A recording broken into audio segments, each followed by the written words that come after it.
Thomas K തോമസിന്റെ മന്ത്രിമോഹത്തിന് തൽക്കാലം തടയിട്ട് CPIM സംസ്ഥാന നേതൃത്വം. AK ശശീന്ദ്രൻ തുടരട്ടെ എന്ന് CPIM കോർഡിനേറ്റർ പ്രകാശ് കാരാട്ടിനെ അറിയിച്ചു. മുഖ്യമന്ത്രിയും കാരാട്ടിനെ സമാന നിലപാട് അറിയിച്ചതായി സൂചന.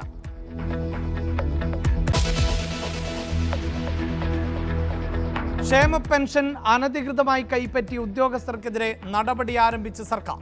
കൃഷി വകുപ്പിലെ 6 ജീവനക്കാർക്ക് സസ്പെൻഷൻ, കൈപ്പറ്റിയ തുക തിരിച്ചടയ്ക്കണം.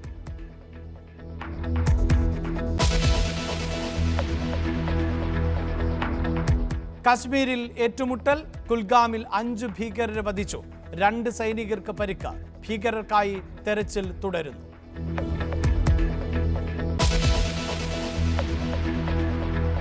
അംബേദ്കർ പരാമർശത്തിൽ അമിത്ഷായ്ക്കെതിരെ പ്രതിപക്ഷ പ്രതിഷേധം തുടരും.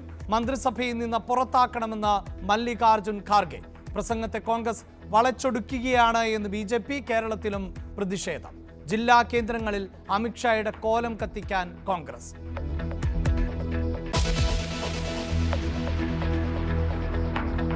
MR അജിത് കുമാറിന് DGP റാങ്ക് നൽകാനുള്ള സർക്കാർ തീരുമാനം മാനദണ്ഡങ്ങൾ ലംഘിച്ചു തന്നെ.